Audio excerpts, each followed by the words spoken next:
While there are a lot of touristy places you can visit in Morocco, there are also traditional villages that have preserved their authentic charm and old ways.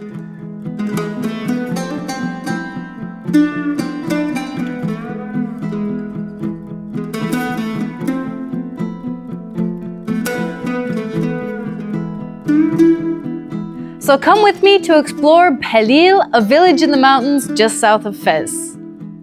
To show us around this beautiful traditional village is Kamal. Kamal Chaouen. Kamal Chaouen. My family name is Chaouen, and my first name is Kamal.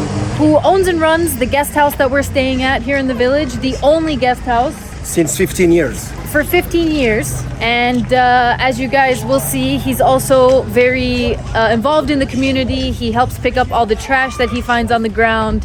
He tries to teach the younger generations here to value the environment and keeping things clean. He's just a really cool guy. It's just a drop in an ocean, but it's my share. So this is one of the community ovens that they have here in the village of Bhelil. And people from the village who don't necessarily have ovens maybe, or whose ovens aren't big enough to make bread or whatever else they're bringing in, they bring it to this guy and he cooks it for them, keeps track of whose bread is whose. He does this all morning. You can see some of the bread that was just brought in. So in a bit, he's gonna put this in and cook this.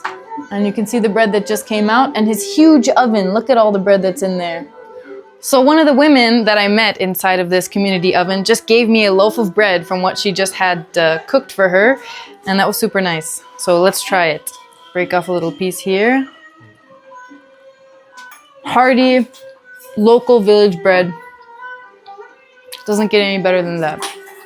My family always wants me to text them when I boarded my flight and landed at my final destination so that they can keep track of where I am and know that I'm safe. I know how important my texts are to them, and it used to always stress me out when I landed to try to connect to the airport Wi-Fi or find internet somewhere to send them a message as soon as possible. Nowadays, with Holofly plans, Holofly's new subscription plans, I can text them as soon as the plane touches the ground, wherever I travel to. With Holofly plans, I can fly from the Middle East to North Africa to Europe and Asia, all on one single eSIM with seamless internet connection, with just one monthly payment. Gone are the days of buying individual SIM cards for every country you travel to. With Holofly plans, you're covered in over 160 destinations without roaming charges or interruptions. You can subscribe to either the Lite plan, which gives you 25 gigabytes of data per month so you're always connected in case of an emergency, or the Unlimited plan with limitless internet access. You can cancel your subscription at any time at no cost, and even if you do have to cancel for a brief period, Holofly gives you free access to their Always On feature where you get 1 gigabyte of data to use in an emergency. As a digital nomad, I can't always control where I work from to get these videos out to you guys, but the Holofly plan subscription gives me the peace of mind to truly work from wherever I want because I always have fast, reliable, and secure internet.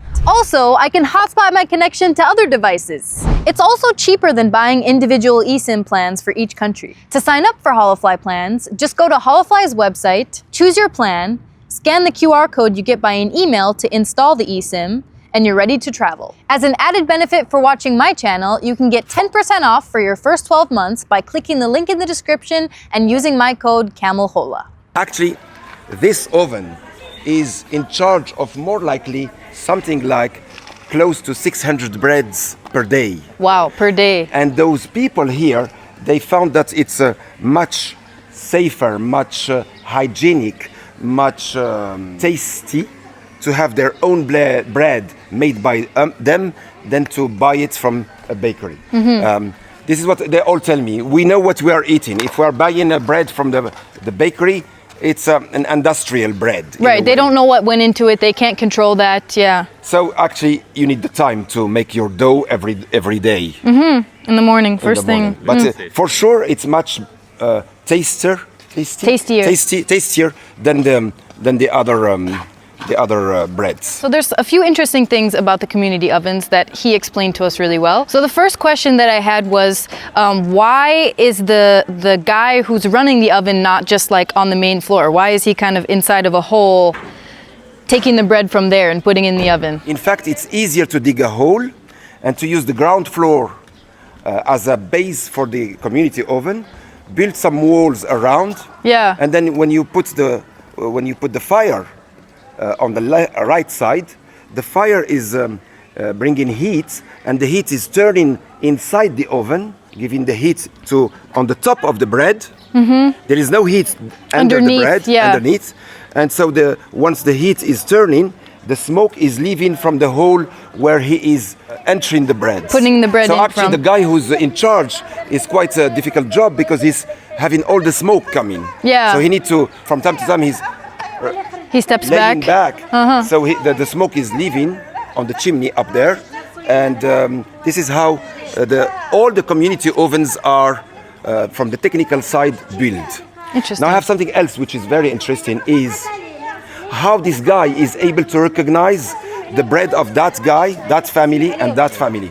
Because they might all look the same, right? They might be the same kind of bread, like this. He is puncturing them, giving some holes, but it's not to recognize them. It is just because otherwise the bread would be growing higher too much. So the holes are not to recognize the bread of that family from that family. He is just used to all the breads. He knows all the families. He knows the trays. He knows the color of the trays. The little blankets that they put on top, maybe? Yes. And he's also used to the type of dough. Wheat. Wheat, yeah. The number of breads. And he knows the family because it's a community oven. Yes. Yeah. And it's a relatively small community, too. Yes, it's quite a small. We have 5 ovens in a village of 14,000 inhabitants. Okay. Very cool. Thank you, Kamal. Thank you. Probably the most unique thing about this village are the 600 caves that it has. Of these 600, 100 are dwellings or are inhabited by people, and we're about to go check out one of those right now. So this is the one cave in the village that's prepared for tourists. This could be a dwelling if they so chose to live in here. Most of the time it is a dwelling. It's a luxury that they are not needing this space because they have still more space and there are not many of them. So they can live away from the caves and leave the caves for always tidy for the people who are coming. So millions of years ago, the area that this village now exists on used to be part of the Atlantic Ocean. And basically the caves were formed when the ocean receded over thousands or millions of years, and it took with it the soft bits of rock, leaving behind what you see here. And some of these caves were further excavated, like this one, where you can see the lines are straighter, it's more regular, and they basically expanded the already existing natural cave to create more space for themselves to live in, because these did used to be houses. It seems like rocks are just hanging there. But we had 2 earthquakes far away from here, but still it was moving here, and nothing happened so far. Alhamdulillah. Alhamdulillah. So this might look like it's somebody's house, but it's actually a street. Wow, look at this. It's become even more curious in a short time because we're taking those stairs. Oh, that's another street? And then we will get to the streets that we are intending to be within. Wow. Okay.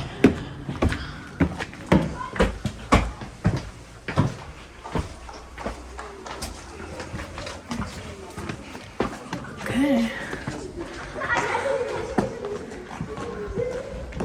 Well, that's a Helio street. As you walk through the village, you'll notice that some entrances to houses are covered with bed sheets. And that's usually a sign that that house is actually a cave house. Basically, they put those up to help the cave breathe, but also to have some privacy. So they want to have the open door, but not too open. They want to be able to see out without letting people see in and have the ventilation in the cave. There's even one family that set up their cave house as an Airbnb. So this is the Temi cave. It might be the nicest one we've seen so far. It's really nice. I love this yellow, pastel yellow. They've painted the walls of the cave. It's tall. It's really interesting, all the different shapes. And it looks comfy too. It's got a couple beds. Not all caves are actually underground. Some of them are above ground, like this one. So we just came up to the second floor to check it out, and it's super cool. And no matter the time of the year, the caves maintain a steady temperature of between 14 and 16 degrees Celsius. So actually when it's winter, it is very nice to sleep here because you already have your 14 degrees, while outside it's 5 degrees. Which feels warm, سخون. Yeah. In summer when it's 39 outside, it is only 14 here, so for the siesta it's perfect. Yeah, stepping in here even اليوم سخونة شوية وداخل هنا برد شوية. It's fresh, it's very fresh. Well, among the caves that are abandoned, here's one. It's deep down there. More likely somebody is living on the top of it, but now it's just a storage area. Listen to this, listen to this. It's amazing. People are in a different level of philosophy of life. And this guy, no, can you imagine? He's more likely to be a shoemaker. So he's probably making €1, €2, maybe 10 euros per day. But he's having a wonderful life. سلام. لاباس عليك؟ السلام عليكم. عليكم السلام. هاد الناس معايا. ايش تعمل؟ فاش تعمل؟ شنو هي الخدمة ديالك؟ شنو خياط. خدمتك؟ خياط. خياط. he's a tailor. Okay. أنا كملت لك ما بقالك شيء. على الدنيا هانية. Are you well immunized? I mean, it's probably full of because it's not clean and so on, but it's beautiful. I don't mind. You will survive. One. Survive. Okay. 1 or 2 you will survive. Okay, you take one, I take one. And then شكراً. we can. He's sharing we them will with us. survive. That was really nice of him. And they're delicious, actually. Whenever you have a lot of colors, in Morocco it's mainly a school. أفضل لاباس عليك. سلامة. أنا قلت على السلامة. I forgot that we're not in Tunisia. Does it feel like Tunisia to you? سلام. تمشي المدرسة هذه. وي. حرك زين. And the second thing that makes the village of Pelil so unique is that unlike other villages and cities in Morocco, the women are actually making these beads for the traditional dress, the Djellaba, outside of their homes, on the street, in the alleyways, in front of everybody in the village to see. Whereas in other cities of Morocco, No way. their husbands wouldn't allow that. They wouldn't let their wives just sit on the street in front of the whole city for everyone to pass by them. They want to keep them more private in their houses, yes. right? So the base of the buttons is usually made by cutting bits of this plastic piping to small pieces like this. So this is the other technique of making the base of the button using paper.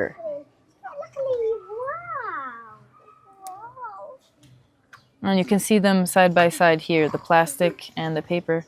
The paper is more traditional, right? Yes, and it has more value in the mind of the people who are ordering.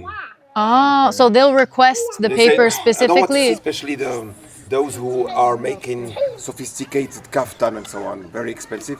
They would always go for the paper. Paper base. The paper base instead of the plastic base, because they want everything made More traditional. Yeah, more traditionally, more artisanally. Yeah. They would not go for the plastic. Although the plastic is more resistant, they would always go for the paper one. The traditional, old school paper one. So this is a button store where the women who make the buttons on the street bring their buttons and get assignments for which buttons to make next.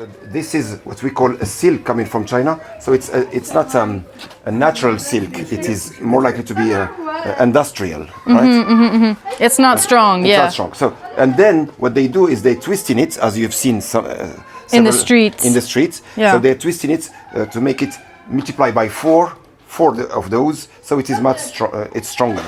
Yeah. But before this, before twisting it, they would first do it this way. Divide into This smaller. yes, and this is what is given to the women. And the women will twist those, and then they will make the buttons. And then once they have the buttons, they would gather them 40 by 40, and then they would hang them to this guy. So, for example, then he's gathering everything, like these are 18 times 20, And you see, these are 18 times 20. There are 18 bundles of 20 Yes, buttons. exactly. So each one of these bundles has هادو 20. 20 ولا 40 هادو؟ 20 20s. علاش كاين هذا اللون هذا؟ هذا اللون ملهم عندك الشنطي هكذا كنخلط. So this is more likely to be in one djellaba. Oh, okay. So they're making a unique design with different colored buttons. Exactly. So the tailor actually is the beginning of the story. A woman would enter the tailor shop. He would take all her measurements. She would describe exactly what she wants. As I told you, there is a huge trend and a huge fashion about djellabas in Morocco. Yeah. We have the djellaba of winter, summer, fall, and spring. And then we would have those buttons. So these buttons are for men, so they are very sober.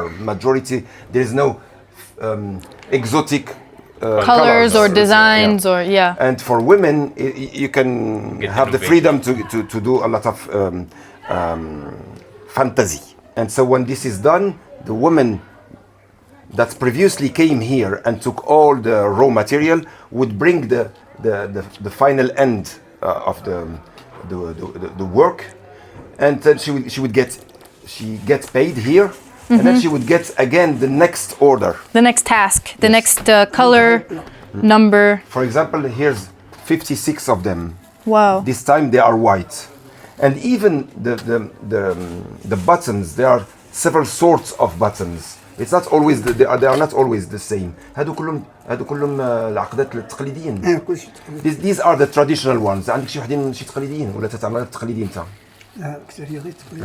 نشوف شي حاجه. شي So there's different embroidery designs. Absolutely. Different colors, different embroidery design, different size. Is it for men? Is it for women? And so on. So actually, all the women in Morocco are doing this work. Yeah. And it's an auxiliary salary for them. It's on the top of what the husband is bringing. And they're very happy because they are quite proud because they were able to pay for, during years, all the books that their children needed, all the food, all the clothing, and so on. So when you talk to those women, they will be very proud saying to you that they worked hard, because you need to have a huge patience and time. Because they work during the morning, tidying the room, preparing food for the children, bringing the children to school, making the bread and all this. And the afternoon you see them sitting. What is very special, it's in Bhalil, you see them sitting outside, not elsewhere. So the women are allowed to be by their step door, and they would do the buttons, and they would also socialize, talk, and so on. So out of the 14,000 inhabitants that we have in Bhalil, you have 4,000 women making the buttons every afternoon. So this is another design, another embroidery design. Oh, this is what we call jacquard. Jacquard. This is the traditional one. We're not talking about the color, we're talking about how pattern, it had been embroidered. And so this is a jacquard one, and this is a traditional one. They have the same size, but sometimes دايما عندك نفس لا تاي كاين ما كبر كاين حبات الكبار. He's going to show us bigger ones because it's depending on the design of the djellaba actually. Oh, These are still the traditional ones, but they are bigger. Much bigger. And they are silver. So the majority is either silver or gold. Okay. And then others are different colors, depending on your taste and the fashion you want to follow. And I pull on this. Okay. Am I ruining it? No. Ooh. ما شاء الله. شكرا بزاف.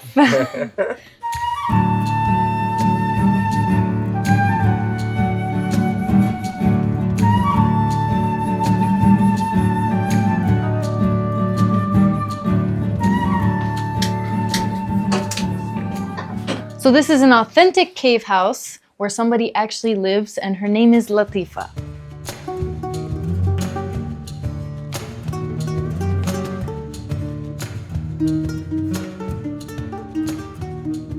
We are about to get some Moroccan tea inside of Latifa's cave home. crazy experience. She also brought out these sweet biscotti looking breads with some almonds in them. They're sweet, right? No. Almonds, phenols, Ah, okay. sesame seeds. So they're not sweet. They're not too sweet. I believe they are a bit sweet. Yeah, Okay, you're a little right, you're bit. sweet, yeah. Okay. And they're called fakas. Fakas. All right. They're homemade. Oh, they're homemade. Yes, she made them. She made them. She made them. Wow. Okay. And I like to dunk them. He likes to dunk them I like to dunk them. in the tea. So let's do it like him. Oh, that's That is super good. no. The tea is great. It's sweet. It's a little cloudy, unlike the other teas we've been served at touristy places. Seems very authentic. So the fakas are sweet, but they're not super sweet. It's like a spicy sweetness, kind of. In every person's house that we've been to here in Pelid, they have a tray of all of the different buttons that they've made in all these different styles and colors. And something unique that I've seen more than once now is that some people are making necklaces, earrings, and getting creative with them. Like, look at all of these. They're beautiful. Tabarak alik. If you'd like to come explore Belil yourself and see the more authentic side of Morocco, I can recommend a couple of different accommodations. You can stay at Kamal's guest house, which is where we stayed. It's called Dar Kamal Shawi, but it does not have any caves. Or for a really cool homestay experience, you can stay with Habiba, who just opened up part of her house for tourists, either foreigners or Moroccans, who want to have the authentic Belil cave home experience. I'll put the contact information to either book Kamal's guest house or Habiba's homestay in the description below. So that was Belil, guys. Honestly, this is what I came to Morocco for. This has been one of the most inspiring places I've been in Morocco and anywhere else in the world. Thank you guys so much for watching. If you like this video, don't forget to like, subscribe to my channel for more adventures in Morocco and around the world, and donate to my Patreon if you'd like to see more videos like this. See you in the next one.